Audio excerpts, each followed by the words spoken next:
So I'm going to first talk about my history of password management. I want to then talk about guessing passwords, why you should use complex passwords, how to stay protected in these days, password managers. Now there's a whole bunch of them are available. We'll go over them briefly, and my solution, which Adam gave away the punchline of the presentation by saying that it's a KeePass. At first, I had one password that I used for all of my sites that was trying to figure out what it should be. So I looked down and I saw something written on a mouse pad, and I used that for my password. And it turns out that was really easy to guess. Then I decided to start using a database, and I stored it on a USB stick. So wherever I went, I'd have to bring a USB stick. And as you can see, there could be a problem because I can't find it right now. But I would have to copy the database from the stick to any computer I'm using, make any changes, copy it back. It wasn't possible to use with a smartphone, which I didn't have at that time. And there's a risk of the loss of the USB stick. As you can see, I just can't find mine right now. Then I started going into using Dropbox as a cloud site to hold my USB information, my database. And from this, I was able to access it from many devices, especially useful because now I had it by this time. This is about 3 years ago. I started to have a smartphone, and I was able to access Dropbox on my smartphone and so forth. But and I liked it because there was needed a password to access Dropbox and also a password to access the database. So I felt fairly secure. When it was on a USB, I was using a program that it allowed me to create an encrypted directory. And then I found out that had been breached, so that wasn't very safe. Then Dropbox decided that they wanted to raise some funds, or for whatever reason, they decided to restrict the maximum of 3 devices. And since I have more than 3 devices, I had to seek alternatives, so I switched to iCloud. Now, one of the reasons I switched to iCloud is because my phones were iPhones, and now, especially that my computers, this is a Mac, so iCloud is a part of what's going on with Apple. It can be other options as well. So I keep my most recent version on iCloud, and that means I can access it from all my other devices. And when I make a change on my upstairs computer, it can then be referenced on my downstairs computer, which is quite nice. So I maintain a redundancy. I keep the most recent version on iCloud. I make database changes on iCloud, and then I copy the database from iCloud to other places, the local documents directory on each of my computers, each of my machines. On my iPad, I download it. On my iPhone, I download it to the machine. I also put it in a Dropbox and a free service called pCloud. Now, I'm sure there are a whole bunch of other cloud options that you can use. pCloud is a bit nuisance because you got to keep logging in. But anyway, question? Quick question. Yes. I'm unclear whether the database you're referring to at this point in the presentation is a KeePass database or something else. It turns out that it is a KeePass database, or it was. And had you been using KeePass in your earlier points, or was it a less secure database? I believe it was KeePass that I was using. But for the purposes of this discussion, it could be a spreadsheet. And one option I didn't talk about is that I had a friend who said, "Oh, I have my database. It's on a piece of paper. I have my database on a piece of paper," and it was a very worn piece of paper. And I'm thinking, what happens if he misplaces that or somebody else takes it? There goes all his passwords, and he has no choice. So, well, I was also concerned in your presentation, because if this was like an Excel spreadsheet, when you copy it onto someone else's computer and then delete it, it's not really gone. Whereas KeePass databases are very self-encrypted. So I just wanted to just toss that out there. No, you're making a good point. Had I used a text file or had I used a spreadsheet, then when I delete it from the machine, it goes into the directory allowing it, to trash, which could then be restored and someone could get to my passwords. The machines were typically mine. I wouldn't copy it on a public machine or on a machine that wasn't mine. Okay. And then I share the database. I share the password database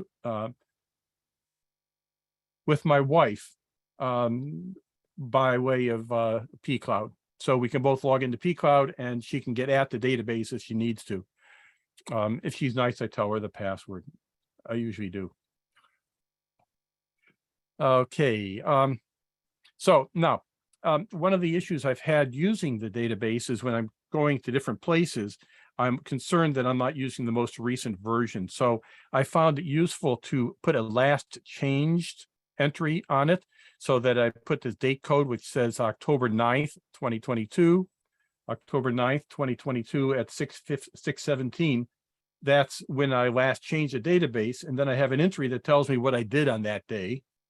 And I do this manually, and this is useful in case I get out of sync. I know what changes I have made, and so that I can keep in sync by knowing if I have the most recent version.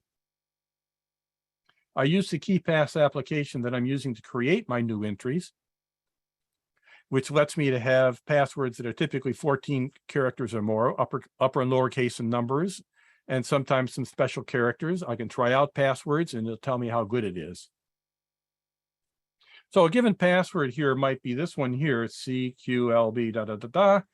It's 14 characters, upper and lower case characters, and there's at least one number in it. And it has an entropy of 82.06, which KeePass determines to be very good or good. Another one is this one right here, which is 18 characters, has an entropy of 101.6, and it's deemed excellent by KeePass. Now, what that means is that it's going to take somebody a long time to guess it. Now, if they can get at my database, of course, they can get at that password. But if they're trying to break into my Facebook, and this is my password in Facebook and it isn't, then they're going to have, if they're going to try a brute force, they're going to have a considerable amount of time that's going to take them. By comparison, the word password has an entropy of 1. Yeah, the capital, it has an entropy, and I spelled it wrong, of 2. And if you put some special characters, it's an entropy of 3.58. And if you drop the RD at the end, it has a higher entropy. Entropy is a measure of its complexity. And it's interesting that as soon as you do take out the RD, it doesn't look like WORD, which is probably why the number increased. Let's see. No, that's next for the demo is at the end. So let's go over here to the beginning. So this entire presentation that you can see on the screen right here is online. It's in my my wiki, and this is indeed the URL for it.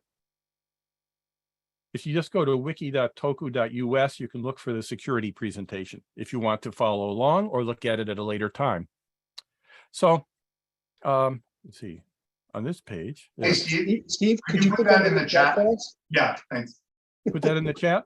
Yeah. I suppose I could do that.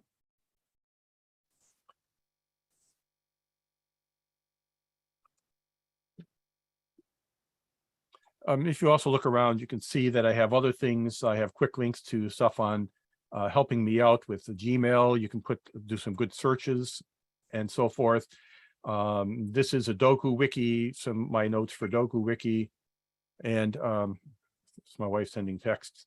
Help for MacBook, Mac OS, Windows, and other things, and the BNUG page, and I have a Lexington Computer and Technology group. So they're there on my home start page. You can also see a great deal of information, including some links to some funny videos and other things that maybe we can talk about someday. So everybody has bank accounts and credit cards, insurance policies, and so forth. And you want to keep them in a way so that nobody can guess the password. And as I had originally done, I used the same password from them all, which might be good. I could use a complex password and have everybody use the same, all my places use the same password. But if that password gets lost, everything is open. Anything that I could have available to people could be taken with that one password. So there's an importance of hard to guess passwords. Now, this particular site tells you how you can go about guessing a password, and you might want to try that on your husband, wife, boyfriend, girlfriend, neighbor, etc. Use common, easy to guess passwords. Try sequences like this, a dictionary attack. Go try different words in the dictionary. You can ask them some questions like, what's the name of your husband, wife, son, daughter? Maybe that's their password. Brute force, now that's a little bit more. You can use fake websites to lead people in to try to get them to get the password. Phishing email that you respond to can give up your password. So basically, if you go to a website, you want to be real careful about entering your password. You really don't want to enter your real password there. Sometimes I go to a site, I don't anymore, but they say, what's your social security? Before we can go any further, tell me your social security number. And I'll give them a fake number. And they seem to be happy with it because they're not real. On WikiHow tells the steps to follow to guess someone's password. I was leading into that. And this particular page tells you try these different things, reverse the letters. Here you had reverse or change the letters. This is Brunhilde backwards. And can anyone tell me what this one is here? Adam Frost. Adam Frost. Yes. So, I mean, if that's his password, Adam, you might want to change it quick. So how long does it take to crack a password? Here's Kim Commando. This is a year and a half ago. And the numbers are going to go much faster. If you're using a numbers only password, it's like instant. I mean, you got to put a couple million passwords in of numbers and bang, you get it really fast. If it's of 10 characters, 10 characters is 100 million passwords. That doesn't take very long at all. However, if you put numbers, upper, lowercase, and symbols, it takes 5 years. On the machines a year and a half ago. You can imagine people have a host of machines. Maybe they're using machines to generate crypto keys. They could divert those to guess passwords, and that 5 years can drop down significantly. The best gets when you start to get to 12 with numbers, upper, lowercase letters, or 13 or 14. We're talking about 9 million years. So I try to aim for around a password that's 14 upper, lowercase, and numbers. And sometimes I'll put a symbol in there, depending upon what's required. And you can see that that gives me quite a bit of protection. Questions so far? Well, as much as I get the math of this, unless if I were the malicious person trying to break in, if I could get my hands on your thing that I want to break into, and I could take it home with me, so to speak, and try it offline, that's one thing about how much time I might spend trying to guess your password brute force. But in my opinion, this whole brute force thing is kind of a myth, because just like an ATM machine, if you put in a stolen card or you forget your own PIN at an ATM machine, we all know that after 4 or 5 tries, the machine eats your card and you can't get it back. And if you go to any reasonable website, like a bank or email system, and you try the wrong password 3 or 4 times, it typically locks the account. So, you know, all this hand-wringing about, oh my gosh, you got to prevent brute force for an online password, I think just misses the mark. I think data breaches or keyloggers or guessing or tricking you into revealing it with a phishing email are much more active threats than any brute force concept. So I take brute force with a grain of salt here. Okay. I just had a question about how the relation between the length of the password and the number of years it takes, how that changes over time. Like 5 years ago would have been a different set of numbers, right? Yes. Speed of machines. Machines are faster now than they were 5 years ago. Let's put it this way. You can get faster machines now than the machines you could get 5 years ago.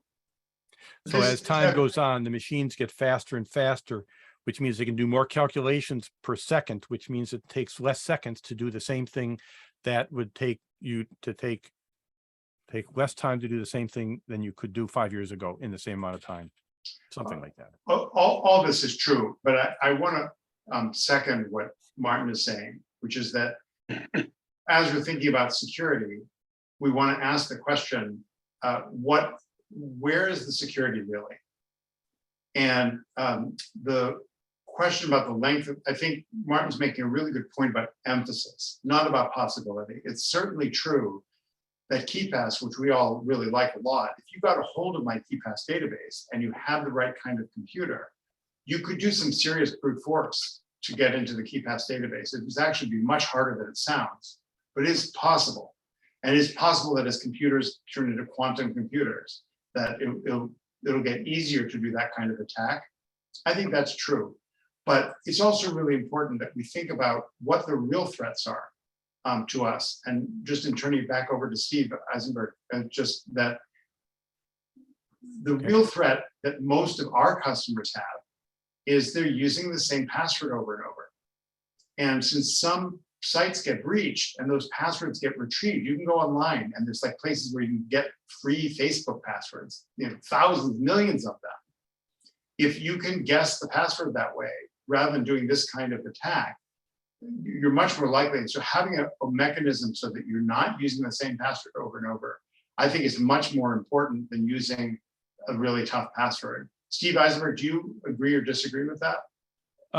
You got to make sure that you do protect yourself. You don't want to use the same password, and a password manager will help you use different passwords. Using a lengthy password makes it difficult for someone looking over your shoulder to, oh, the password is silly boy. Oh, okay, I can write that down and go off and do it.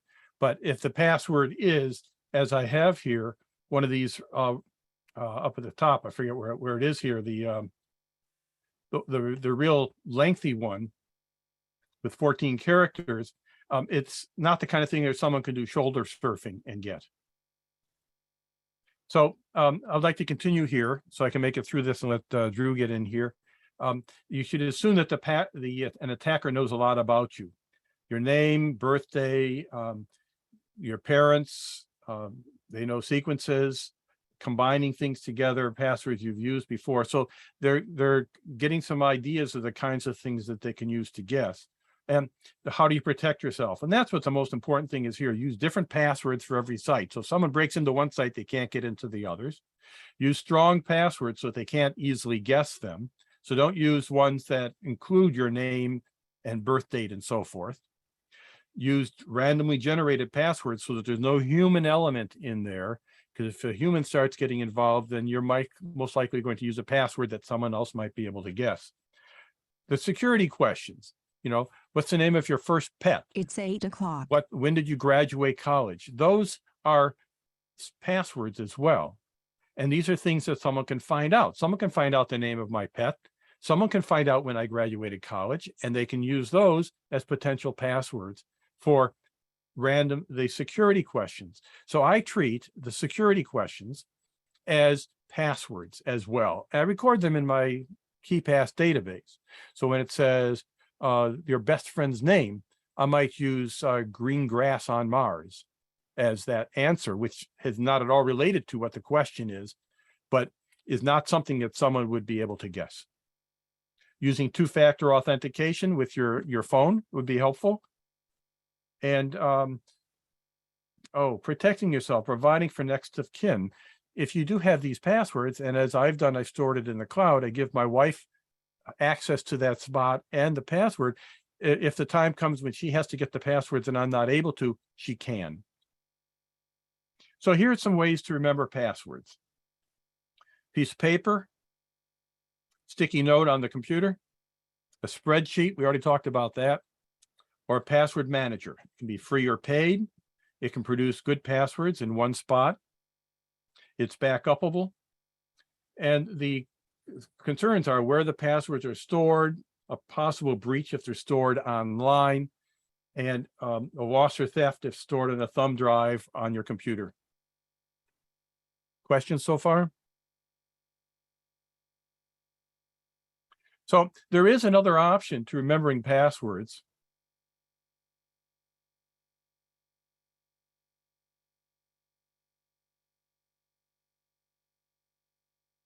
Can you see the picture? This is one way to remember your passwords.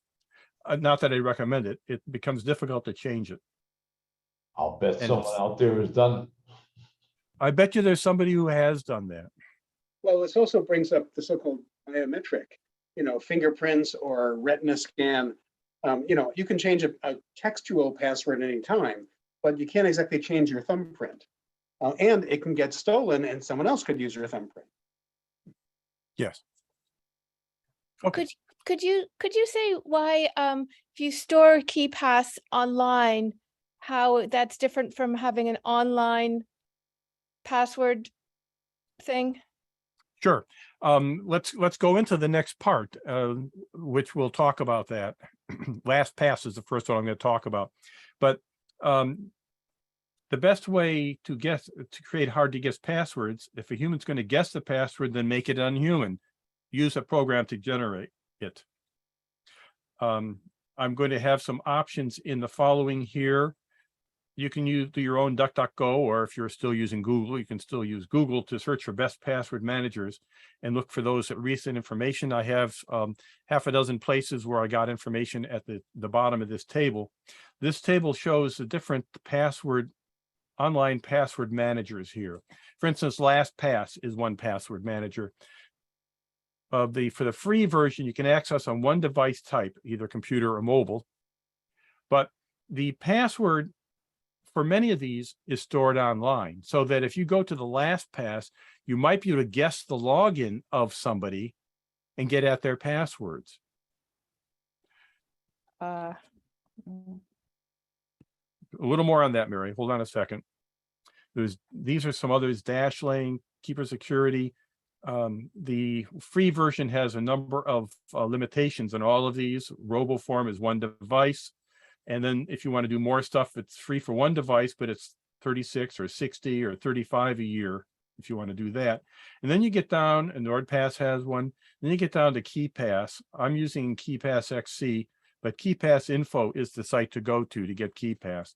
And you can run it, you can store the password file on your computer. You can put it on a USB and carry it from computer to computer. The password file is encrypted. It's not in a place where everybody will expect it going to be. For instance, if you're using 1Password or some of the others, the password is going to be online in a spot where people know.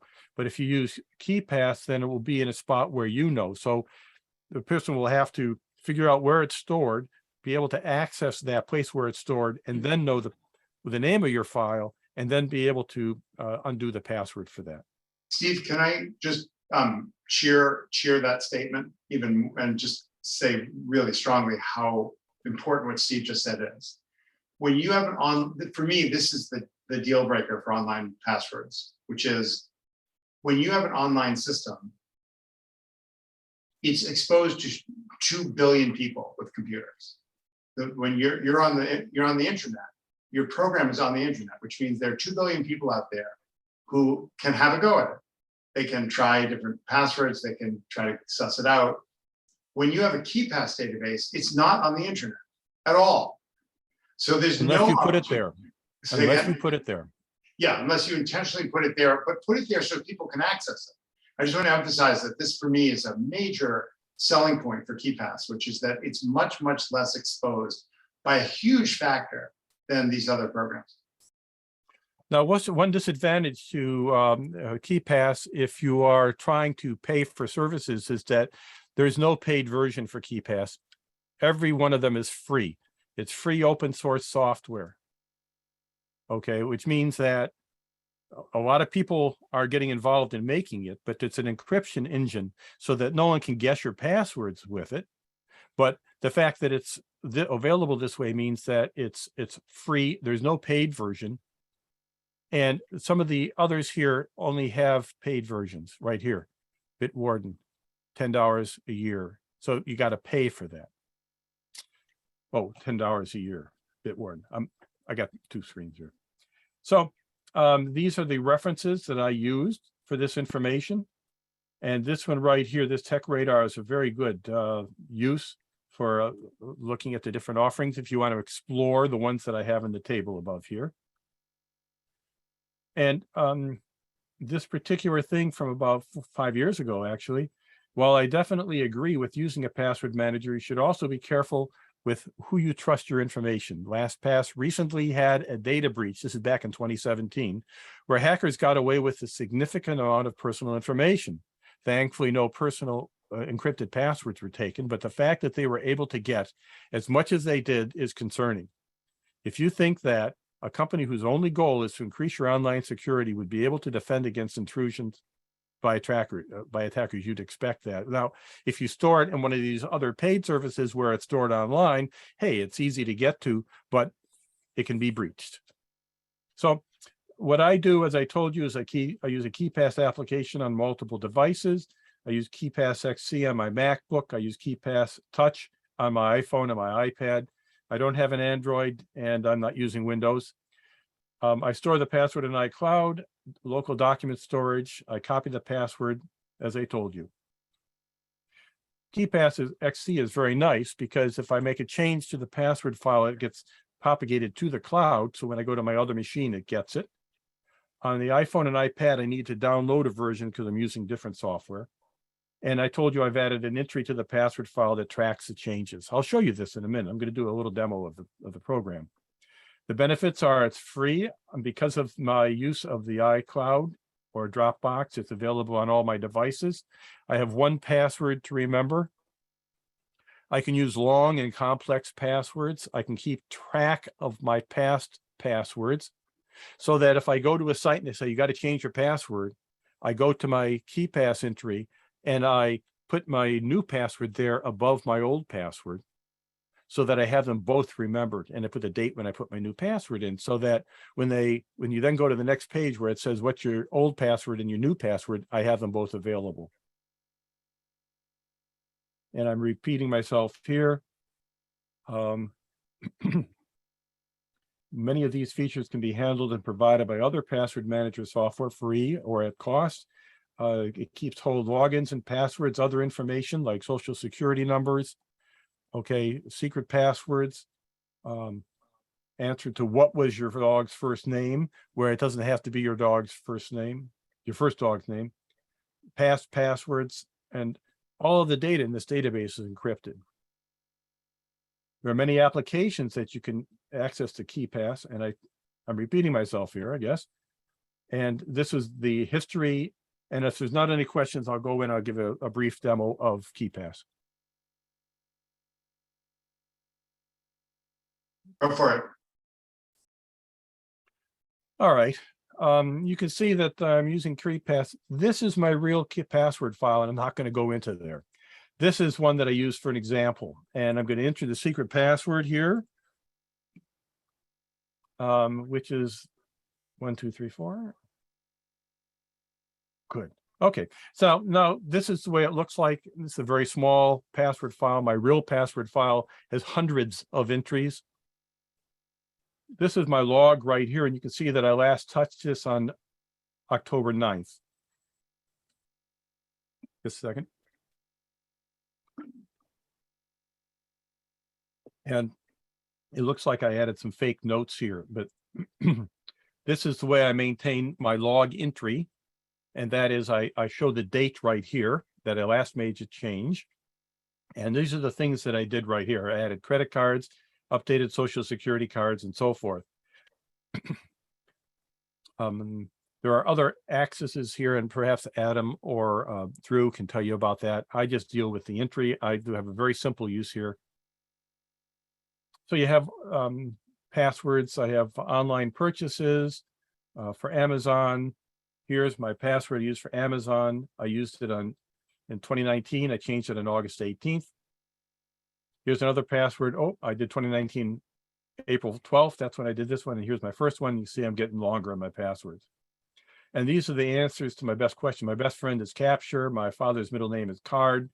The dog name when I was a kid is Device. In elementary schools, arbitrary answer. These are just arbitrary answers. Let's see which other one has information in it. Banking, oh yes, I have banks here. I have Creeksbend Bank and Trust. And my name is Oscar 12. That's the password that I'm using there. And the passwords are changed. The Monica Bank, the Wilson Creek Bank and Trust.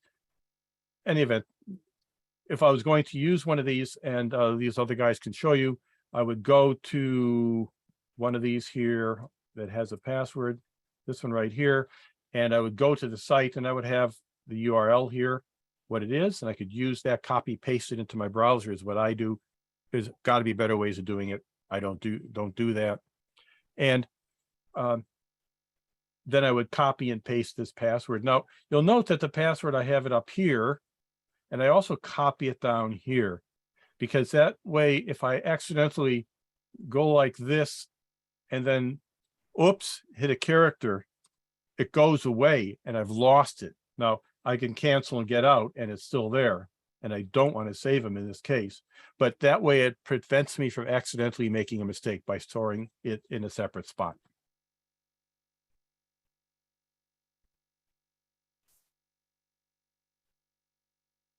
I think that's all I've got. If anybody's got questions.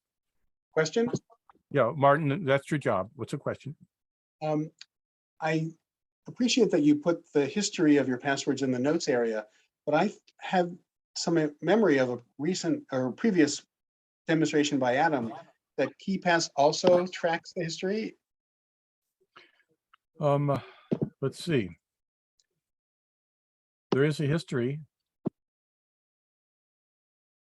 Okay, so this is the, okay, I haven't looked at this before. So this is the first time as well.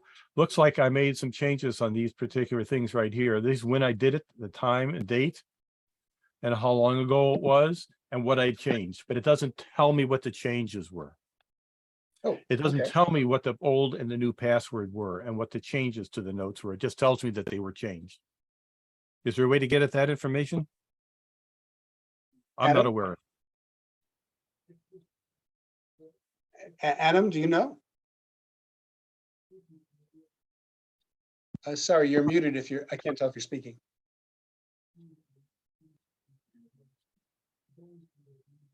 So I may not know the exact steps now, but I do believe there is a way to track the history of changes. I believe. Okay, well, this is, as far as I can tell, this is the history of the changes I made to it, but it just gives an overview of those changes. I don't think it tells me what it was before and after. That's why I do it down here. Oh, But no, there I might be a think way you've to, got, I think you've got a very good manual process. thank you. It works for me. And Steve, may I ask a question? I hope you will. So I'm not familiar with KeePass XC.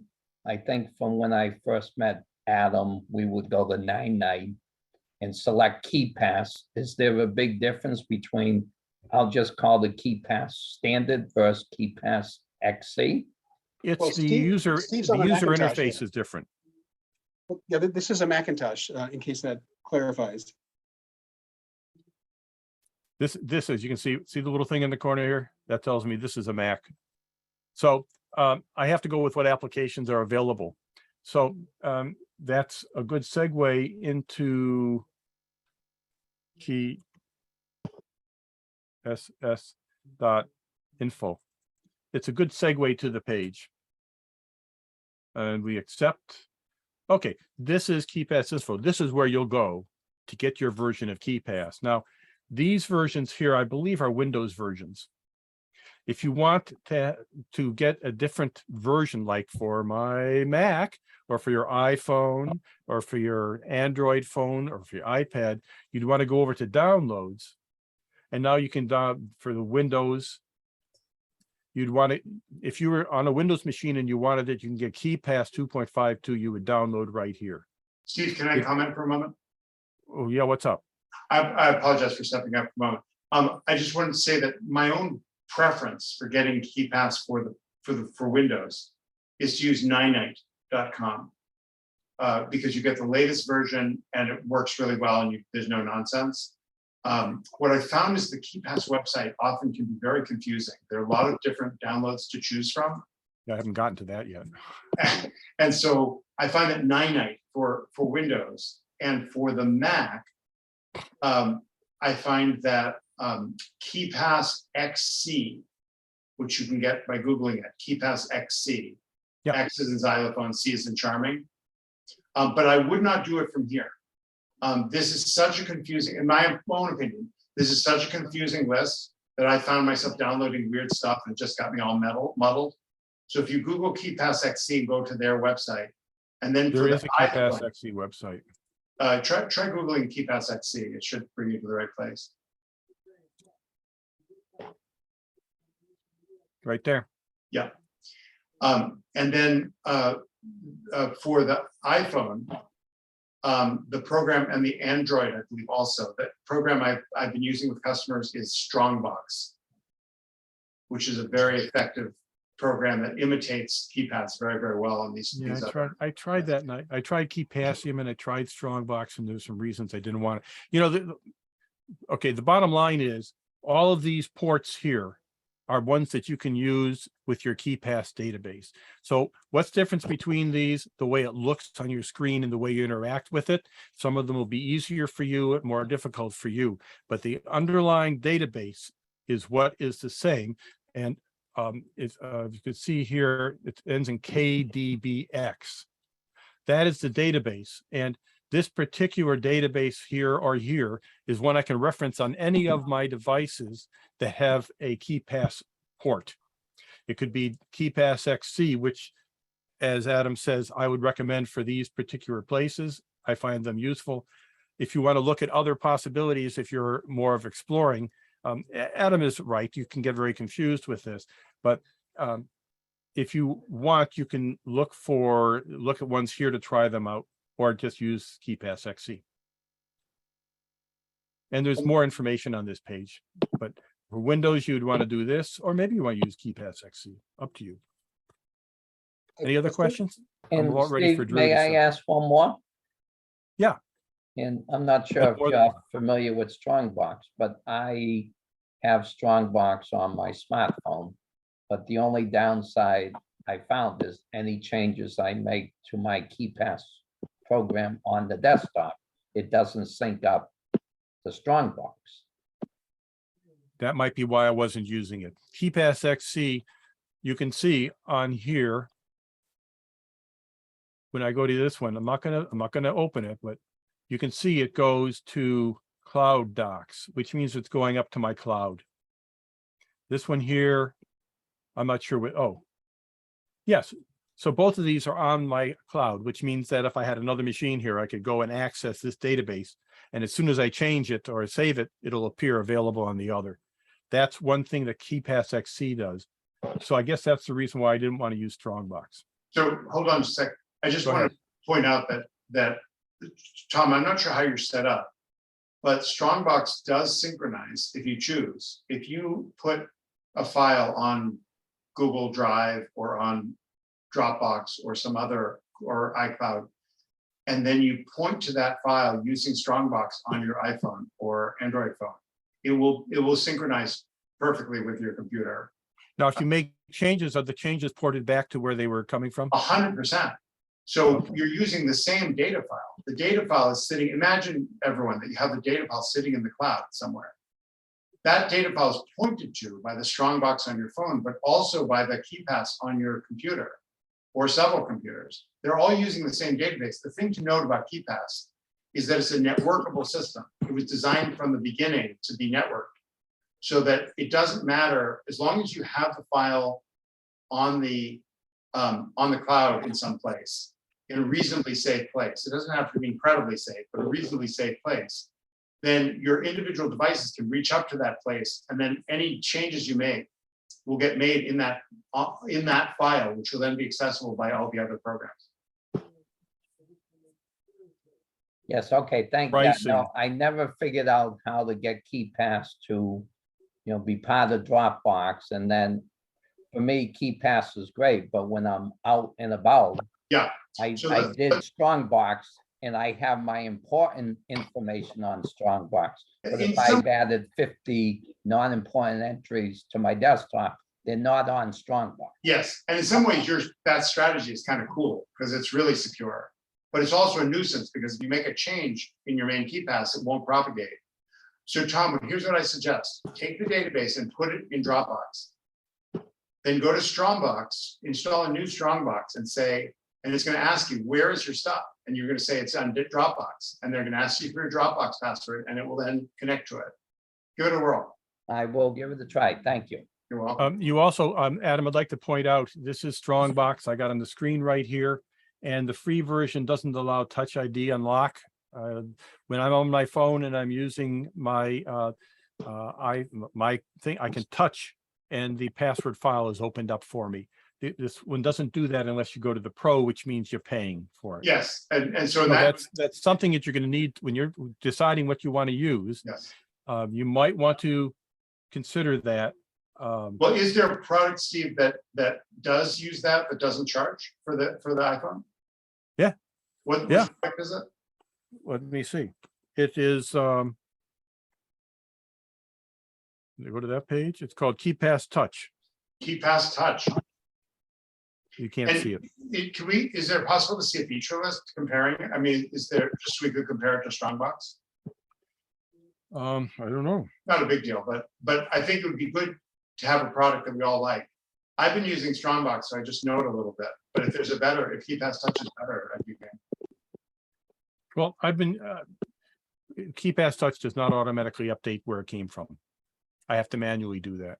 Oh, wait a minute. If you have KeePass Touch, you Yep. can't point to a file in the cloud? I have to go to my files on my iPhone. I have to go to my files and tell it to download it and send it to KeePass Touch. I don't have a good solution that allows two-way changes on my iPhone or my iPad yet. So Steve, you might want to check out Strongbox and see, and even though it has that disadvantage, I don't think it's that expensive, the paid version anyway. At least I was really impressed at its ability to synchronize. Question? So Steve, after you download it to your phone, made your change, how do you copy it back? There is a way to do that. I go back to files and I can send it back up to the cloud. That's what I can Oh, do. the But- Files app on your phone. Yes. But Okay. generally the way I do it is I make my changes on my computers and not on my handheld devices. Oh, okay. So you treat your handhelds like they're read-only, but the computer is where you edit. I can make changes so that I can manually insert them at a later time. It's not perfect with regards to the handheld devices. The Strongbox pricing turns out to be at least $19 a year. Right. What I'm saying is you choose to only do read-only on your phone for simplicity. Yes. Okay. Now, you saw where I have in my password safe here, I have, excuse me, this one particular entry that shows the log. That way I can go to my handheld, make a change, note it, and see if I can post it back up to the cloud. That's what I can try. And now that way I can tell if there has been a change. That's another very good manual discipline. Yes. I am done with my talk unless there are more questions. Thanks so much, Steve. And I'm sure you'll have more to contribute. Does everyone in the group, everyone who's here, does everyone get this? It's really okay to say that you don't. Like if there's anyone who's sort of saying, what are these people talking about? Is everyone, I know Dick and Jill do. They're open source groupies. Well, I have a comment. For me, there's kind of 2 or 3 different, I don't know what you call them, categories or situations. There's what I would choose for myself, because I'm a techie. But there's what I might recommend to a friend or a client who are not techies. I just had a conversation the other day with a client who was using the same password for everything. And he had a breach on some social media account and then went and changed all his passwords to be something else, the same across the board. And I gently suggested that we have a conversation about this. And after 20 minutes or so chatting on the phone, he said, okay, you sold me. And the only way he would go, he also has employees who need access to password as well. So multiple people distributed across, multiple states. I didn't know enough about KeePass to pitch it to him, but he was comfortable going with LastPass. And I didn't want to get into the potential hacking there. Because that's, so for somebody in a commercial situation, running a business, has employees, I feel uncomfortable at the moment recommending something that's free and open source, because in that crowd, commercial and well-known seems to be a better sell. So I can see that, but I just, my main concern for him right now, from what you're describing, is if he's going with LastPass, make sure he pays for it. oh yes, well, he needs both sell. That was one of my first questions for him. He needs Yeah. both desktop and iPhone access to his passwords. But are you saying I just want to emphasize this for a moment for everyone.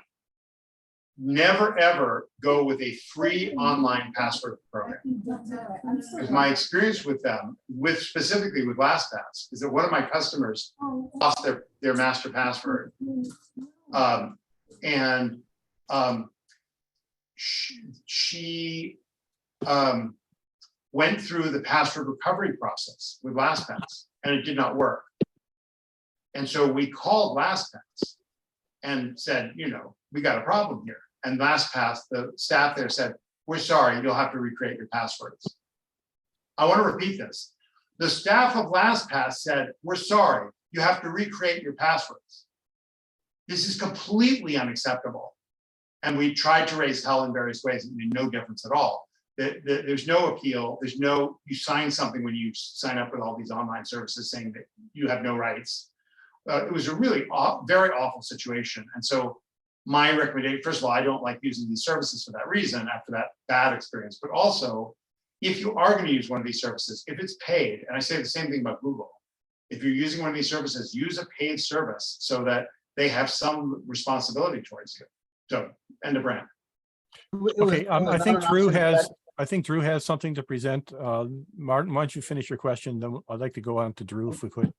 Just out of curiosity, if that client had paid up at that point, would that have gotten better support, or was a backward-looking problem?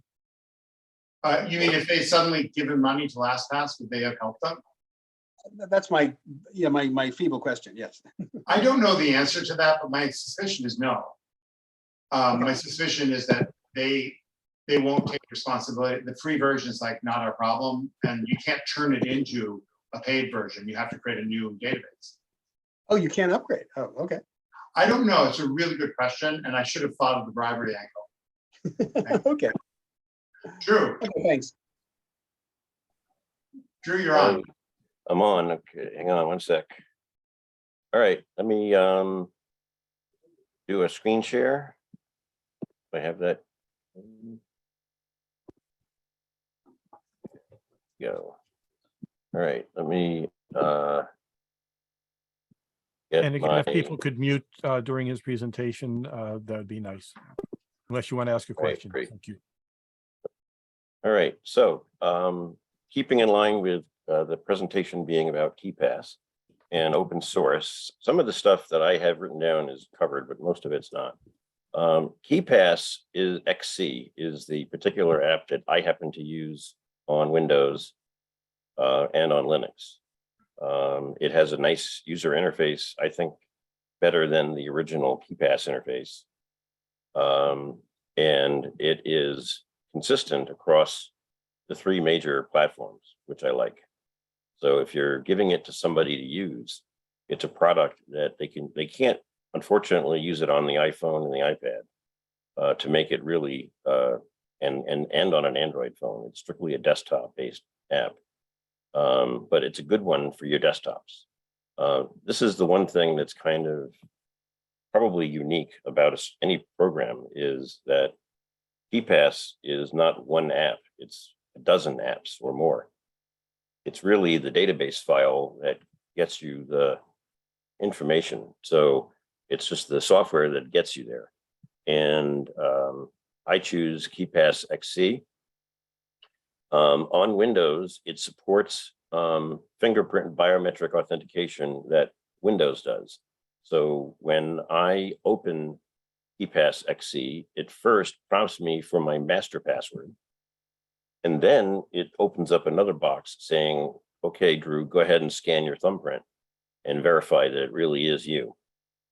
Or if you have facial recognition, it all depends on how your Windows computer is booting up, it, logs you in. If you log into Windows with a thumbprint, it'll ask you for your thumbprint. If you log into Windows with hello, where it recognizes you on your screen, then the database will recognize your face and it'll open up for you. That's a nice thing that I like about this product above the original product, is that even if your master password gets compromised, somebody still needs to cut off your thumb and carry it with them, or drag you onto the computer. When you have a web browser. Drew, can I just ask you a clarification question? Are you saying that with KeePass XC, you have to have both the master password and the thumbprint? I chose to set mine up that way. It's an optional configuration. But Sorry, you I have it just don't for, think Drew understood the question. I'm just say again, I don't think Drew understood your question. maybe. Yes. Drew, what I'm trying to understand is when you set this up on your computer, you have to both give your thumbprint and you have to enter the master key? Here, I'll show you right now. I'll skip ahead and do the demo. Okay. I just like to, can I comment a second? Adam, I have my KeePass XC so that I only have to use the thumbprint. Okay. Um, And Yeah, does so- it stay open, Steve? Like It stays open for a time and then it turns itself off and I have to log in again. So if somebody were to get a hold of my laptop and it was not in my possession and somebody saw KeePass XC on my menu and they try and run KeePass, the first thing they'll be prompted for is a password, just like everybody's accustomed to. And I'll type in my password. We don't see it right now. Drew, your screen share is preventing us from seeing your demo. Oh, is it? I'm yeah, sorry. you have to share the other part, the other screen to I stop think your. you need to share screen, not window. Oh, you know what it is? It's the app preventing this particular screen from being shared, I think. Oh, it's a clever app to not be visible over the internet. Yes, it's a non-screen capturable app. Well, you can take a screenshot and show us the static flavor.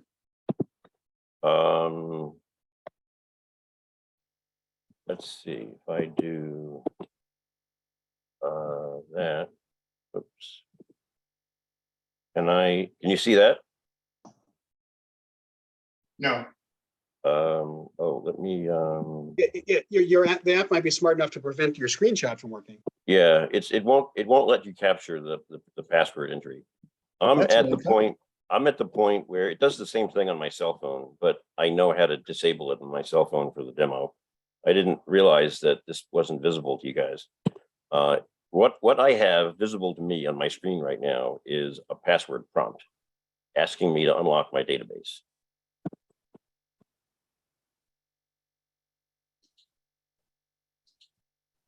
Now, as soon as I hit enter or the unlock button, another dialog box pops up from initiated by Windows. And you may not see that on the screen either. we see that. We actually can see it. Oh, you can. So when I clicked on the unlock button, Windows popped up this box, which is not part of the app. This is part of Microsoft. So maybe that's why it's visible to you guys.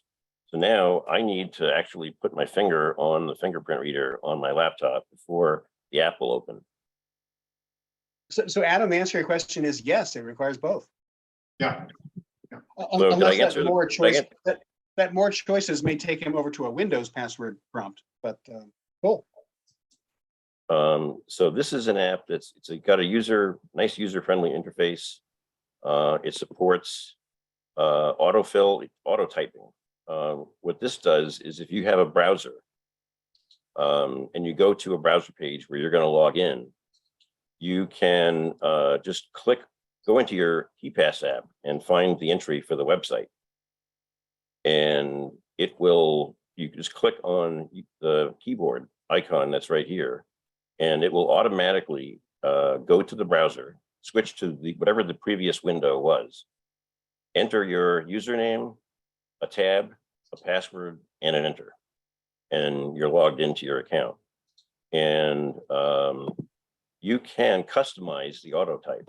So if I go in and go into auto type, you can inherit the default auto type sequence for the group, or you can enter a custom auto type sequence for a website that maybe has the username on one page. For example, you may have to press your username and then the enter key and then get prompted for your password on a different website. So you can change what you're doing. You can copy both at the same, oops, what did I just do? You can copy just the username or just the password. You can have it submit a username and then also press the enter key for you. And then there are a whole bunch of optional symbols and things that you can fill in. I don't have a password or anything in this entry, so which is why it's not showing anything. But on similar to this, my Android app that I use also has biometric fingerprint authentication. I don't have it set up to use, I have it set up to use that in place of a password. So I don't use a password on my cell phone. I use both on Windows strictly because it popped up that way when I first loaded it, and I said, cool, it recognized my computer. There's nothing special that I did to configure it. So on my cell phone, let me share the screen. Can you all see my cell phone now? Yeah. In my utility app, with my utilities, I have a program called KeePass to Android. That's the app that I use, just like Steve has a different app that he uses on the Mac. This is an Android app, and it's available in the Google Play App Store for free.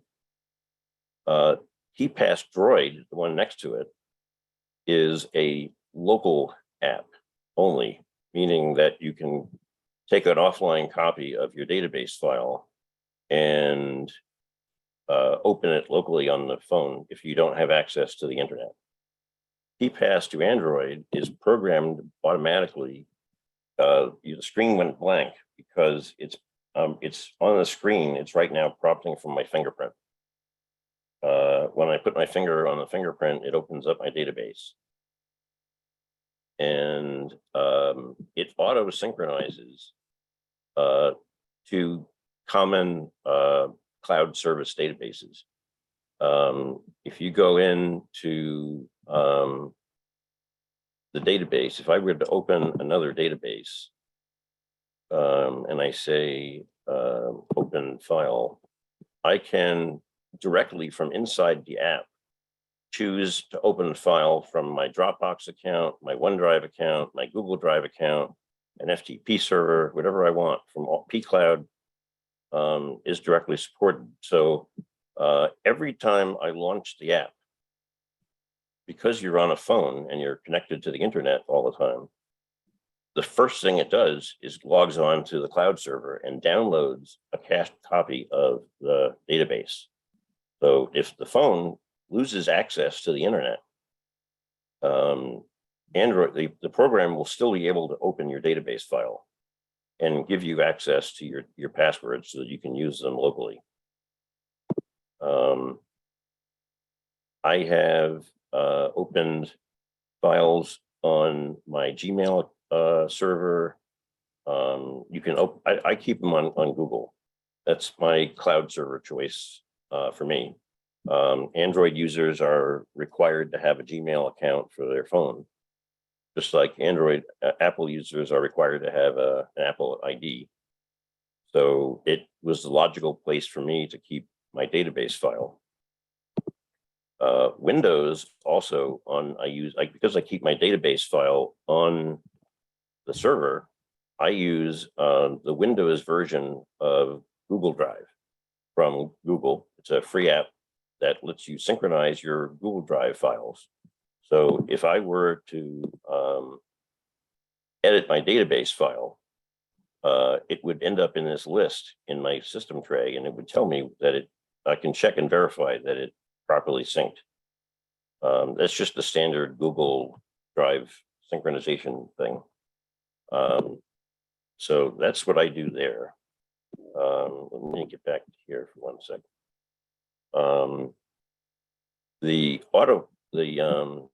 Let's get back to KeePass Android. On my cell phone, there is a feature. Apple may have a different name for it. Android calls it autofill. If I go into any app on my phone or a browser on my phone, it will automatically prompt me to allow me to fill in the password and user ID with the KeePass to Android app. So if I go into a website on Chrome and it prompts me for a user ID, the Android phone will automatically pop up a box saying, would you like to use autofill? That's a feature of Android. And the KeePass to Android app is my default autofill app. So it uses that, it pops up the fingerprint reader. I put my finger on the phone, and a second later, I'm logged on to my website. That's one of the reasons why this is my go-to program for Android on the Google Play Store. KeePass Droid is a standalone app. It doesn't have cloud support.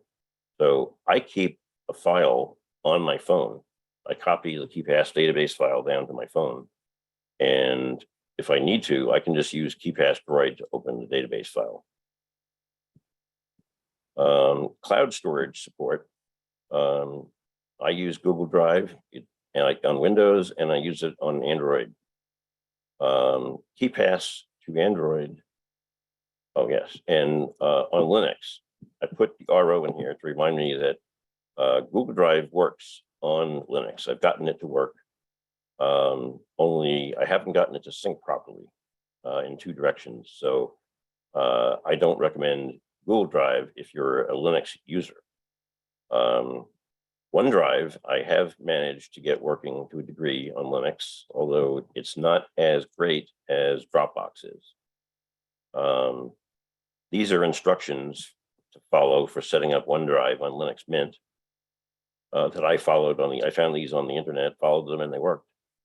Dropbox installed from the Linux Mint App Store, and I put in my account name, and it just worked. If you're a Linux user, there's a program called InSync, and it also is available for Windows. That is a multi-cloud synchronization program. If you're a Linux user and you want a reliable cloud sync program, InSync is it's a fee program. It's not free, I don't think, but it's there for you to use. The other option, and this came up earlier in the meeting, if I want to recommend a password, if somebody says, Drew, what should I use for a password manager? And I know they're not a complicated computer person, I don't typically tell them to use KeePass at all because they have to set up the synchronization themselves. Bitwarden is a server-based platform, open source, free to use. I have it installed on Windows. I have it installed on my Android phone, and I don't use it as my primary app. I loaded it more to learn about it for this meeting. It supports autofill on the Android phone. It works on Linux. It works on Windows. It works on the Mac. It's really, and you only have to pay the $10 if you want to do the 2-factor authentication feature that I showed you with the other app. You can load it on, I've loaded it on all of my devices. It hasn't limited me to anything so far. And this is what I like, is the server synchronization for those who want the simplicity of that feature. Excuse me, Drew. Mhm. So are you saying Bitwarden is an alternative to a LastPass style online password manager? Yes, it is. It fits along the lines with LastPass. You can choose somebody that you want to be your partner in crime, in case you pass away, and give them access to your database. It is I would say the open source app to go to if you strictly want a password manager that doesn't require money. There might be better password managers that you can pay for, but this is a very good, reliable program for people that want a simple password manager. Which one are you talking about? That's Bitwarden. because I see that it costs $10 a year for one user. Oh, that's right. The free version is a limit. Oh, okay, never mind. It has a free version. You can, I don't know if you can back up or download your database file like you can with KeePass. Excuse me, Drew. Mhm. I'm looking at their website. There is an export vault function, which includes a CSV and other formats. So you can get your data to take it with you when you need to leave. Yes. And there's other export formats as well, but CSV looks like the most generic. And I haven't tested whether or not it works if you go offline. I was offline recently for the hurricane. I should have tried it then. I can do it manually afterwards, but I don't know what happens if you're completely cut off from the internet, if you can get into your Bitwarden database or not. That's something that I'm going to have to test out separately. Very quickly, I will show you what the Linux desktop looks like. I have, this is my home folder. When you install Dropbox, it creates a Dropbox folder for you in your home folder. And then you just go into there, and I have a documents folder, and I have KeePass XC, the same app that I use on Windows. I can double click on this database file, and it opens up, and it looks just like Windows. This is what I was looking at when you all saw nothing. It shows the entry of where the database file is located on Linux, and you can choose the same features for logging in. I'm not going to bother doing the database, but I've got Dropbox, OneDrive. The database program is the same database program. I have a program on Linux. Linux Mint in particular comes with a feature called online accounts. And I set up Google Drive and Microsoft OneDrive using the online accounts app from inside Linux Mint. Google kind of worked, not great. Microsoft, I couldn't get it working until I followed those instructions on that web page that I posted in my notes. Other than that, and Google Drive happens to appear for some reason as a network, and that might have something to do with why database file synchronization doesn't work so well. This is an accurate representation of my account. It's just nothing to demo because it doesn't work right. I would go with Dropbox if I were a Linux user. It's free, and it works on Windows, and it works on the Mac, works on Android, and it's a good way to do your password database. Any other questions? Otherwise, that's about all I've got. Thanks so much, Drew. This and Steve, and I just think this is all a really interesting world. So I wanted to ask people in the group to maybe go around and ask people how they're handling their passwords and see what you've learned today, whether you're thinking of making changes. Chris, welcome to our group. How did you hear about us? Hi, Adam. Well, I heard from you. Excellent. Can you tell us about your password life? Oh, it's pretty sad, especially after listening to all of this. I actually have a little book for my personal passwords. And for work, I put everything in Outlook.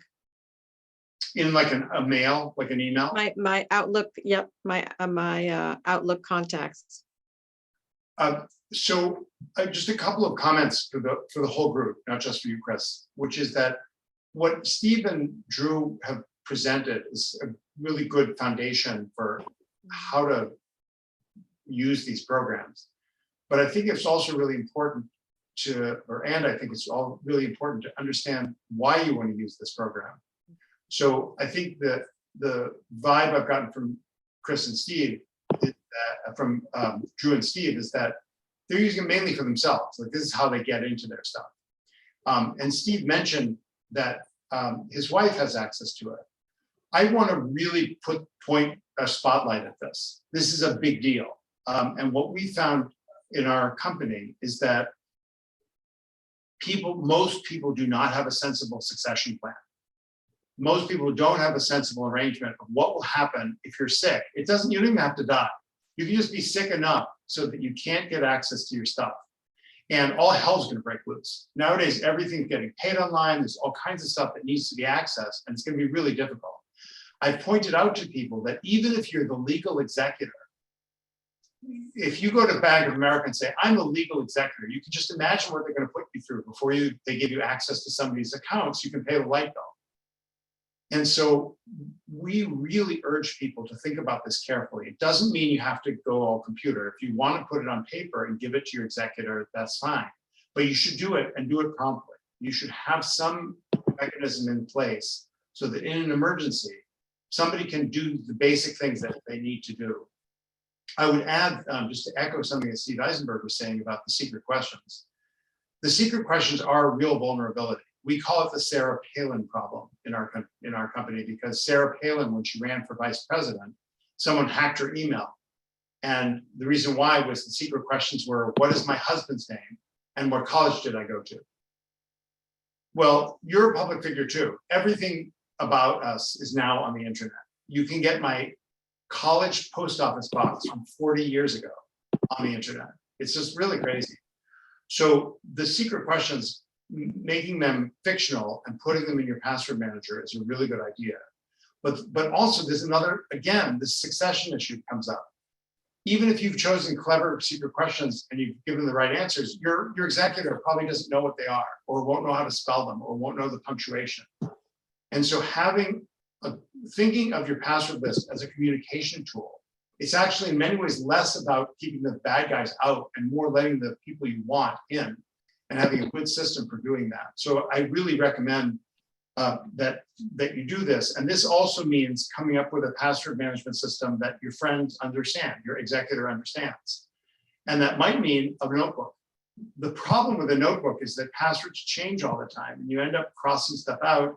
And I've had lots of customers with notebooks who say, well, is it this one? Or maybe it's this one. And it makes it much harder for them. So I would definitely recommend that people use a password manager. And I want to take a little bit of time now to talk about KeePass less in the mechanical ways and more in the using ways. And in particular, one of the reasons why I like KeePass is because of its resemblance to a notebook. Most password managers are really complicated. They have all these levels to them. They put stuff in your browser. They make you log into some website. And for me, this is just too complicated. And so what I like to do is just go in and be able to put in the passwords and have someone else get them. So I'm going to just take a few minutes and do that with you all. So hold on just a moment. I'm also, while I'm going to do that, I'm going to make a plug for a nice trick with Zoom, which is if you use remote control and zoom to a different computer. You don't have to keep changing the share, which is a really wonderful thing. So KeePass, for those who use Windows, KeePass is downloadable from Ninite. So I'll just make a quick plug for Ninite, which I've actually invited them to come and speak with us. I hope they will.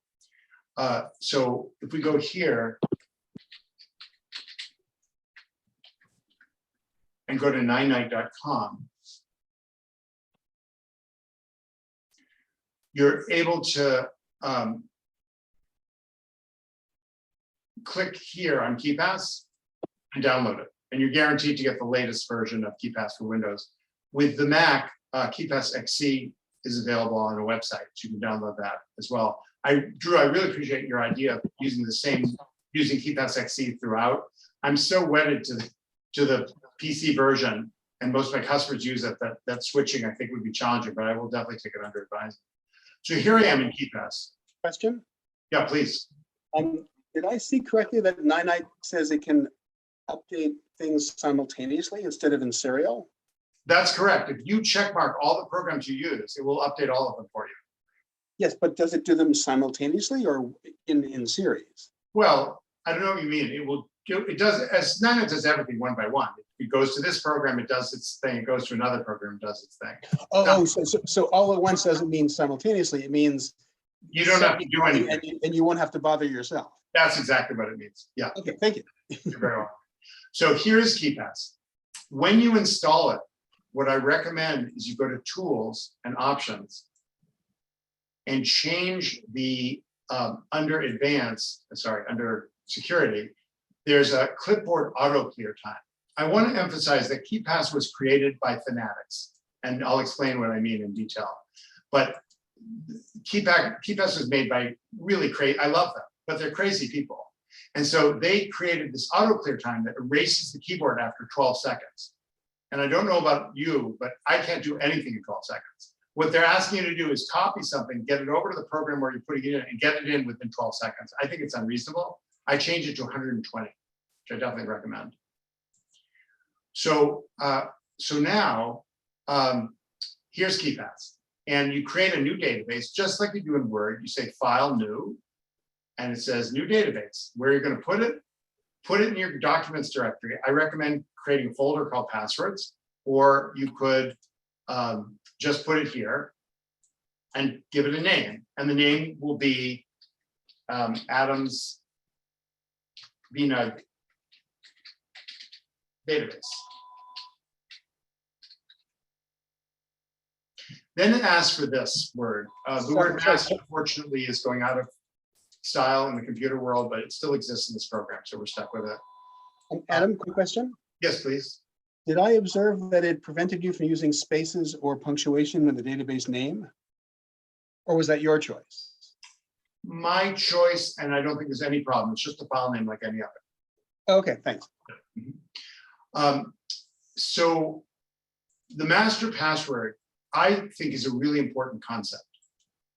And what I emphasize to customers to think about for this is to come up with a good, strong password that you're going to use not only for your KeePass database, but for your backup as well. So with all of our customers, with very few exceptions, back up. And if you have the same password for the backup in KeePass, you tell your executor that password. It's a good, tough password, but it gets into the critical stuff. This is the compromise. Remember, security is a compromise. There's no such thing as absolute security. You're always compromising between trying to get through the day and making things safe. And so I recommend picking a good, strong password. And our company actually just changed our policy about this. So the way we used to do it was take a song or a poem and take the first letter of each word, which is a very good method for creating a password. So for example, row, row, row your boat becomes RRRYD. The problem is a lot of customers have had a bit of trouble with this. And we found a simpler way, which is just as safe and easier, I think, to work with. So I'm going to demonstrate. What you do is if you're helping your customer create their password, you turn to them and you say, give me a word. Martin, could you give me a word? Lasagna. Okay. And one of the great features of KeePass, it has the 3 dots. If you click on them, you get to see what you're doing. Okay. We know what Martin is thinking about. Steve Isenberg, could you give me a word? Sure. Anthropology.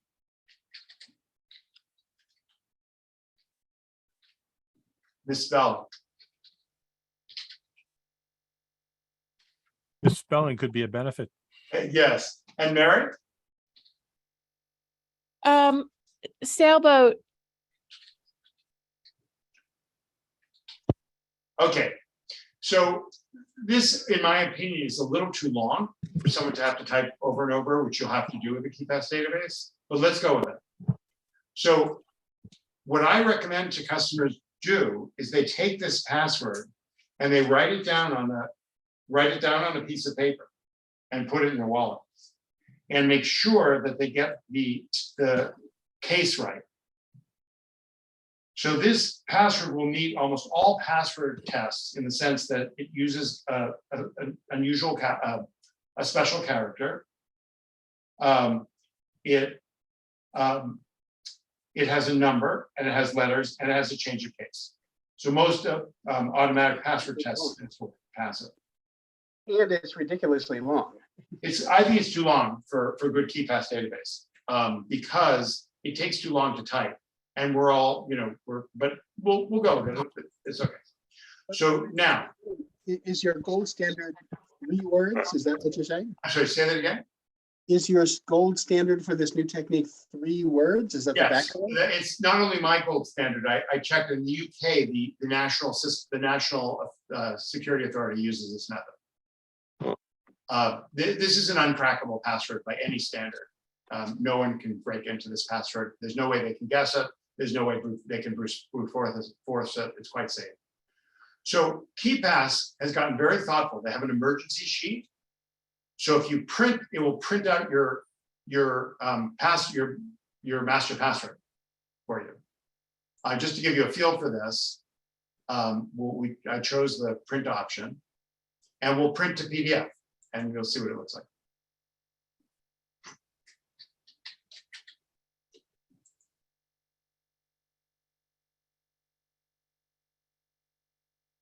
Using Microsoft Print to PDF.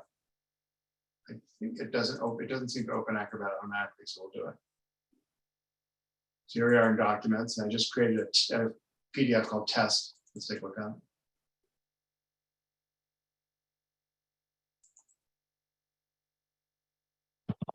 So this gives you the sheet and tells you what the master key is. I'm kind of, oh, I see. I've never seen this before. They don't actually tell you the actual, they want you to write it. Mhm. That's very weird. I thought that this sheet would print the master password. I never use it because I always have the customer write it down. That's really interesting. Okay, thanks for letting me see that. Okay, so here I am inside KeePass. And what I want to emphasize about it is the way it resembles real life. So for example, let's create a new entry. So we wanted to have a password for the Boston Public Library,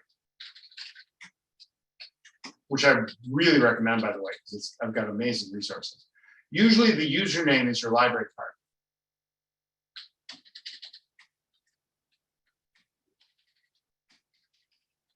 And the password is the password you set up with them. For most websites, you want to let KeePass pick the password for you.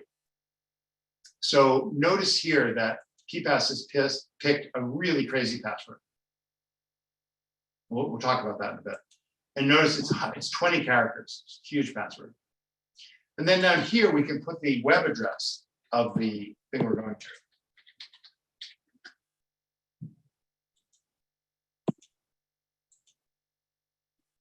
So, oh, did you see that? Did you catch that little move I just did? Right click, URL, open. So what that's going to do is that URL that I put down here, it's going to go right to it. So I end up using KeePass as my index to the internet. Oops.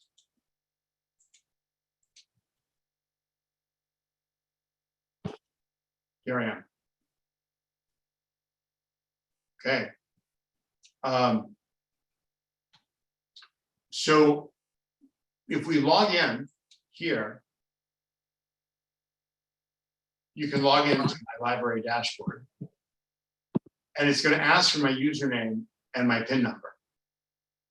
So actually what I recommend is once you get to a login screen, copy this and put it into KeePass. Put it right in here. It's nasty, but you don't have to remember it. And now, if I start over and go here and open it, it'll take me right to the login page if all goes well. Adam? Yeah, There's one minor flaw in this procedure. go ahead. If when you click login, the web page it brought you to, if the address for that web page has a basically a temporary session number, Yes, if yes. it's a bookmarkable page, then Yeah. that method doesn't work. Yeah, there are actually a lot of things that don't work sometimes. Websites, there are all kinds of different websites that handle things in all kinds of different ways. For example, my credit union only allows me to put in my username, and then it asks me a special question before it will let me even put in a password. You have to dance with these different websites in their different ways. But a simple website like VPL, what I can do is go here and then go back to KeePass, right click and auto type, and it will enter the password and the username and the password, and then it will hit login. This is a sample, I don't have the right password, but you see the idea. It'll enter everything for you. The net effect of this is that if you set this up with all your stuff, you never have to remember a password again, pretty much. Now, I recommend if you're doing Travelocity or Uber, you might want to write down the password and put it on a piece of paper, because when you're traveling, you don't want to depend on technology, fancy technology. You want to be able to get in someplace. But for most passwords, you're doing it from your computer and you end up with 100, 200 passwords we all have. And they'll all be listed here. You never have to make them up. What's really getting people into trouble is you want to sign up with something, right? So you go to Netflix.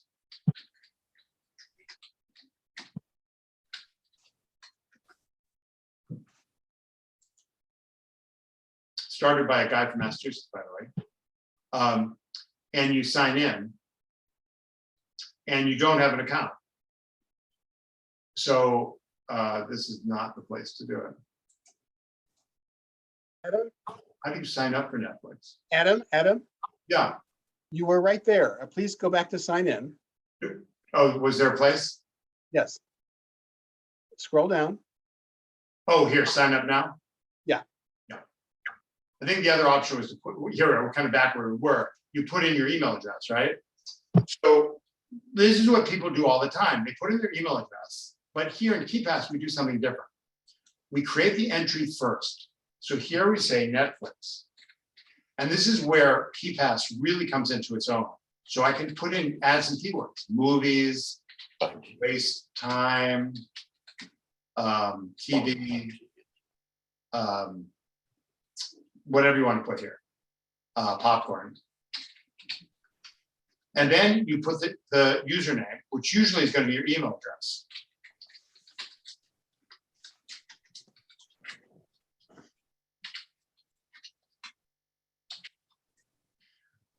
Then you sit tight for a second.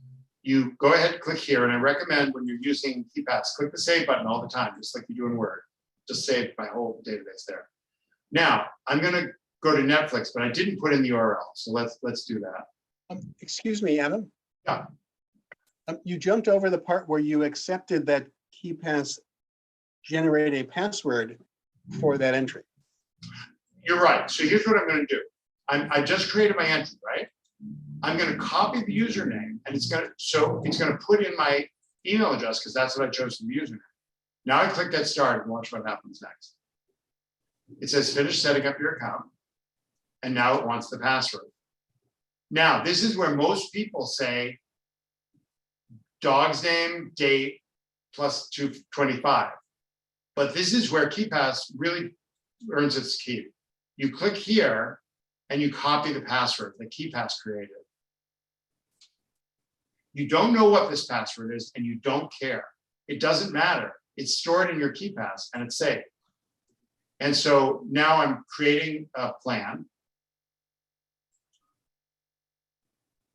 I actually am not going to sign up for this, but I could.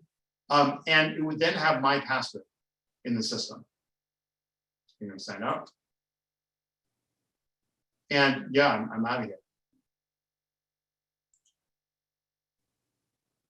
So I don't actually, I'm curious whether they actually created this account. We'll find out. But anyway, if you are going to the account, you can go here, right click and do auto type. I'm just going to sign in. They did indeed create the account. This is a real account now. I have a Netflix account, it's a little scary. And so I'm going to sign out. And now I want to point out that once you get 100 passwords, you're going to have trouble finding Netflix. But what's beautiful about the search is you can just type the word pop and it's going to bring it up. You can type MOVI and it will bring it up. The search is excellent. And so they have these categories. I don't recommend them. They don't work very well for a bunch of reasons. The folder system they have, I don't think works very well. So I don't organize stuff. I throw it all in a big heap and then I just search for it. It works really, really well. See, Adam, Yes. I use I use a password vault, but I don't use KeePass. At home, I use a Word document, which is buried in my system. I know where it is, but nobody else does. And at work, I use OneNote. So I have one page for each login. With enough keywords, I can search if I need to. Uh-huh. In So both cases. So the downside of that, Therese, is that do you have someone to help you if you're sick? Do I have someone to what? Help you if you get sick and you need to have somebody pay your bills and get into your bank accounts and pay like renew Nope. your driver's license or something. If you're Nope. not, Don't need it. because Nope. why? I don't have anybody. I don't need anybody in that in that context. My own opinion is that you might want to rethink that. We've had customers who have been in this situation, and it's been really bad. When you don't have someone who knows how to get into your stuff in an emergency, it's a tough road because someone has to deal with it eventually. Well, when I get a significant other, then that will change. My own opinion, again, this is just Adam talking, is that whether we have a significant other or not, I'm single at this time in my life, and one of my good friends has my stuff, and in an emergency will step in and help me. I really recommend this. Yeah, but I don't have any. That's the problem. I don't have any friends in this area. So one of the things we might want to wonder about, given the computer business, is this, I think, would be a very good business model for somebody to be an escrow person to help someone in this situation. Something to think about. One that would require a great deal of trust, and that's another thing. One thing I do tell people, though, is that suppose you're a parent and you have 6 kids and you have a bit of money and you don't really want to give your kids control over your assets. How do you give one of your kids, maybe you pick one of your kids as the executor, how do you give them access without giving them access? Meaning, how do you give them access only when you're really disabled? Now, in the legal world, there's a way to do that. There's a special document that does that called a power of attorney. Yeah. But in the computer world, we also have a method that I just want to share with you because it relates to KeePass very well. You pick 2 people. So you say, I trust this person, but I don't want to burden this person with access to my assets right now. Only if I'm sick or die. So you pick 2 people. You regularly email the KeePass database to the first person, and you give the password to the second person. This decreases the risk that someone's going to conspire against you, removes the burden. If money's disappearing from your account, it's not fair to suspect either one of these people because they would have to collude in order for that to happen. Yeah. So this is a segue into a second comment about this, which is one of the great beauties of KeePass, which Drew and Steve have alluded to, but I'm going to really emphasize. Let me show you. Here in the documents directory, oh, this iris, by the way, is grown by my cousin Stephanie. It's very beautiful. In this folder, there is a database called Adams BNUG database.kdbx. This file is the KeePass database, and it's the only thing you need because KeePass is open source and available all over the world within 3 minutes. You can download a KeePass program and get access to this database if you know the password. Yeah. So here's the beauty of this. You can take this database and you can email it completely safely. You could post it on the internet. You could put it on a billboard.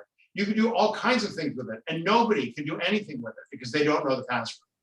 So unlike most other arrangements with passwords, you can safely email this to somebody on a regular basis. And this is what I recommend. If you email it to someone on a regular basis, they will have a copy of this that's more or less up to date. If you make it a weekly routine or a monthly routine, it'll be pretty up to date. And they'll have access to your stuff if you give them the password, or you give another friend the password and they can get together to get access to the database. I find this really wonderful. And just to emphasize what all three of us were saying, the big difference here is that this database is not on the internet. Even though I'm joking, I'm saying you can put it on the internet. Even if it were on the internet, nobody would know what to do with it. There's not a really reasonable way for somebody to take this database. You certainly wouldn't post it publicly on the internet. Indeed, I would not recommend against that because we've been talking about brute force. With enough time, someone can break into a KeePass database. Well, Adam, you're channeling the founder of LifeLock. So what does the founder of LifeLock say?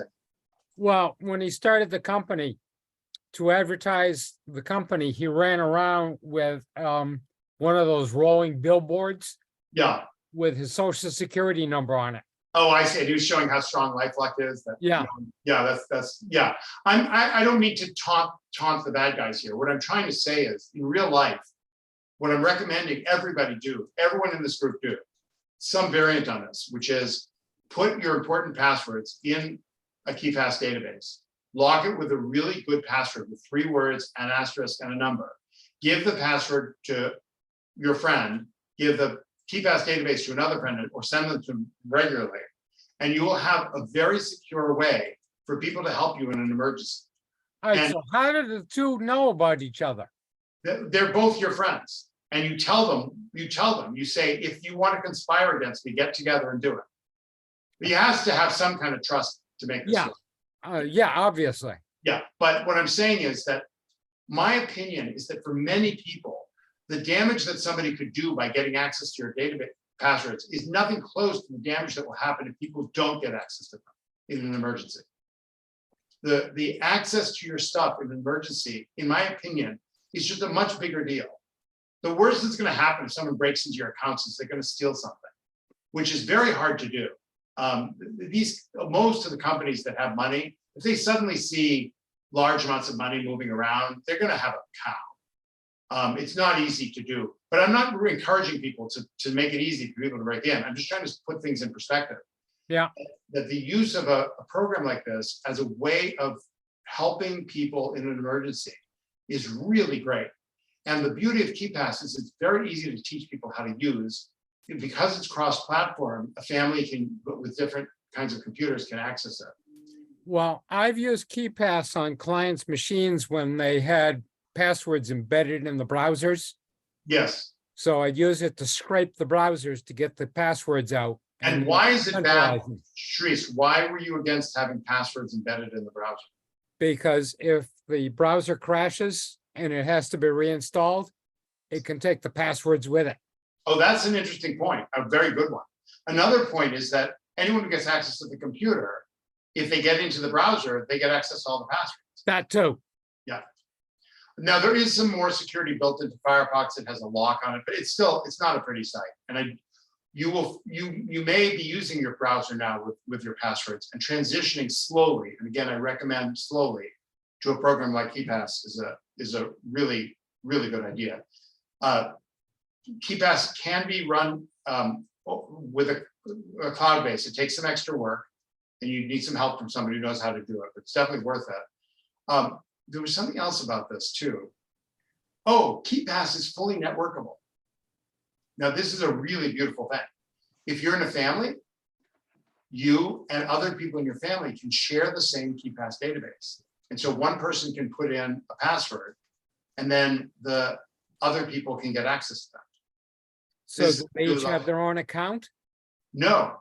So all they need to do is have access to the KeePass database. So for example, suppose we take this database, this KeePass file, like so, this one here, Yeah, and we install KeePass on this computer. We go to the file menu and we open and we browse to the file, yes? yep, So we go here and we open the file, like so, right? yeah.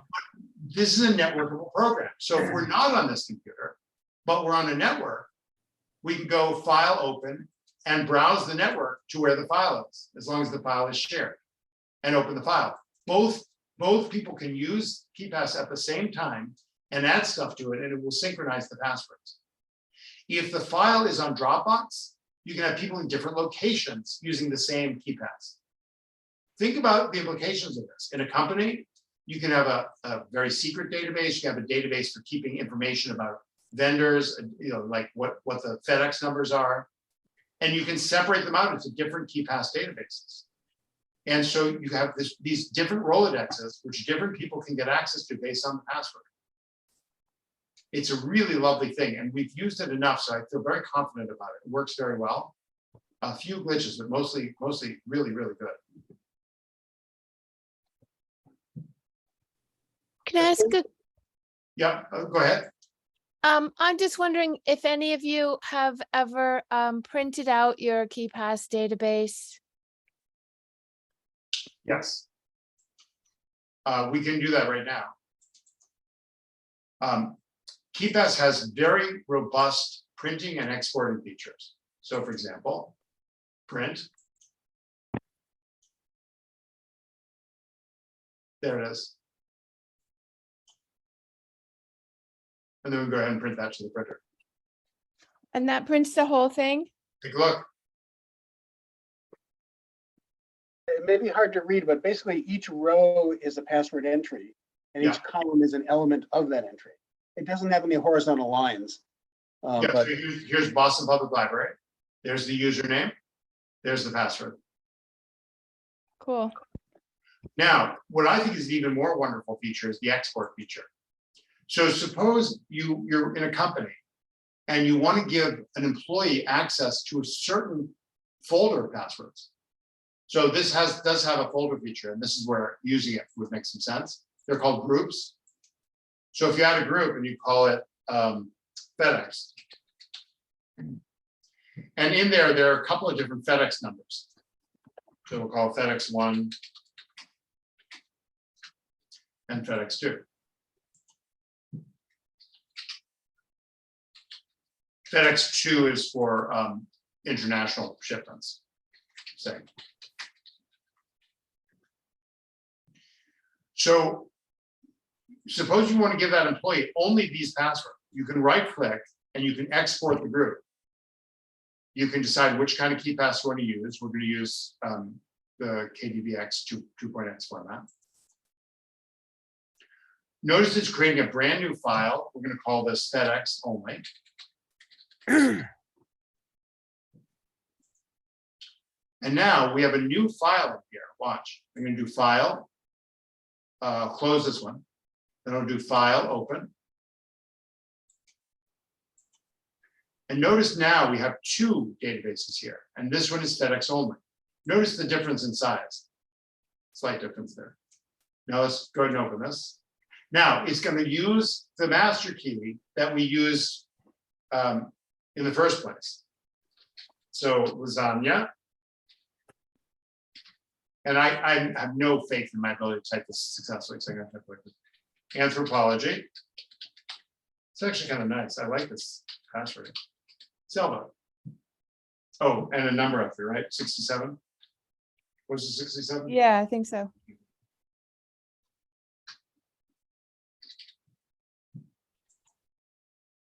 Now, I'm in here, but of course, you don't want to give your employee the master key to the other one.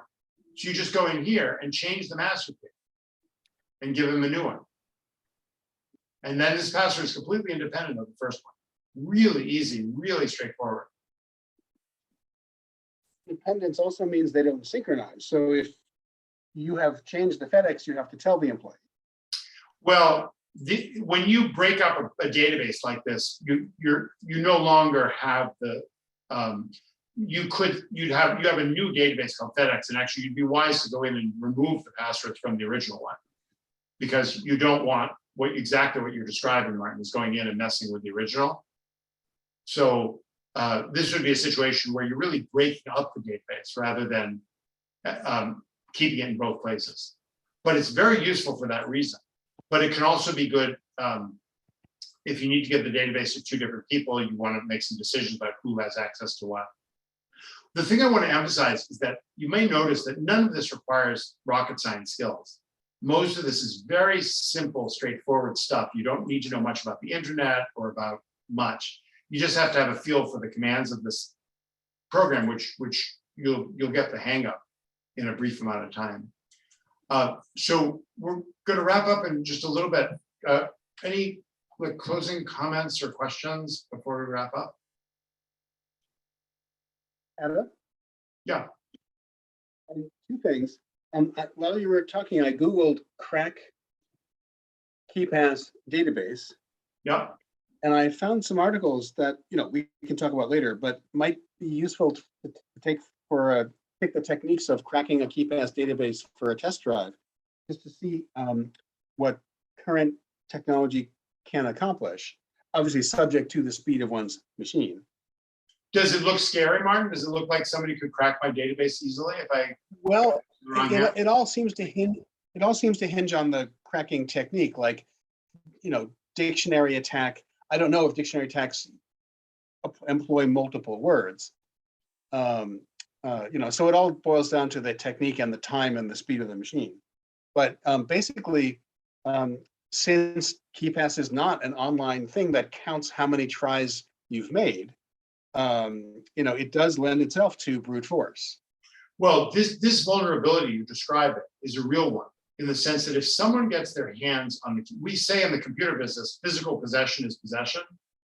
So I do agree that there's a vulnerability inherent in KeePass's way of being safe, which is if someone gets the database, in theory, they could do a job on it. And so being careful about how you send it. So I might want to revise my comment about email and recommend perhaps a safer way of sending the file to someone using send this file or another encrypted tunnel.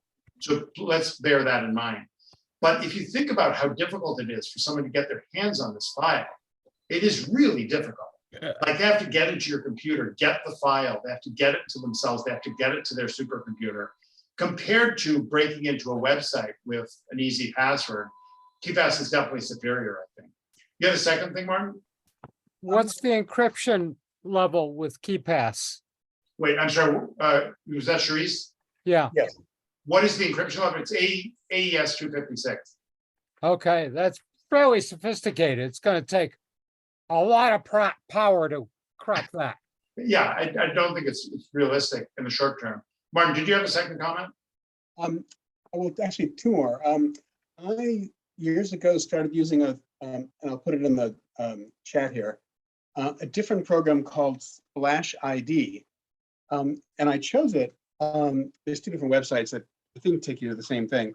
They have a cloud-based option, but I use their non-cloud option, which is basically from my computer, I can synchronize to and from a mobile device only over my local network. Oh, So I never touch the internet, which is my preferred approach that straddles all these various concerns. And most of the time when I'm out and about, I don't change a password with my mobile device. I just consult the list. But that works great for, oh crap, what was my ATM pin? Or, those sorts of things. And I can still change, in theory, change on both devices and synchronize, but I never use the internet. I think that's a reasonable middle ground. And one can export and print. And one of the fun things about a Splash ID is one export option is plain old CSV, which creates a new security problem, right? Where'd you put the CSV file? But they have an option to export to their own encrypted CSV flavor.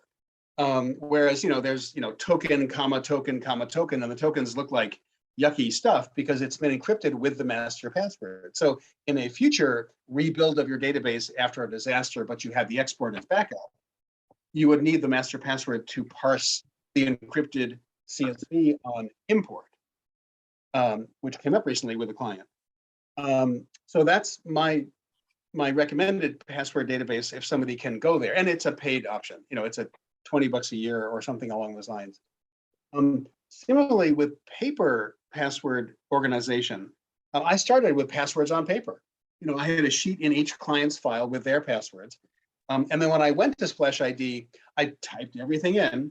And then 6 months later, when Splash ID had worked out great, I took the leap of faith and went back and shredded all those pieces of paper. And then I was committed. But for someone else who's managing their passwords purely on paper, my core recommendations are, to address your points, write them in pencil or pen plus whiteout. And once every, and this is the hard part, 6 months, whatever, photocopy the lot and then put it in your safe deposit box and shred the previous photocopy. That's harder with a bound book than a spiral loose leaf approach, which is, but paper cannot be hacked. It's not online. It can be misplaced, it can get stolen.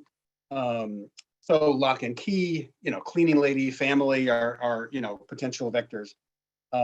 So I generally start with a client to say, which are you more comfortable with, paper or digital? And then we go from there. But I don't make them do what I do, because many people I work with are elderly or don't feel comfortable with technology or are scared that something is going to go wrong. Whereas paper, for many people, is a very visceral thing. So what I mostly go with is, can it be backed up and can it be sorted? Like, loose leaf or index cards or Rolodex are better than bound book. That's a neat distinction. I will note that I'm reading Walter Isaacson's biography of Leonardo, and he points out that Leonardo's notebooks are fully available at all these different museums, and they're on paper that's 500 years old.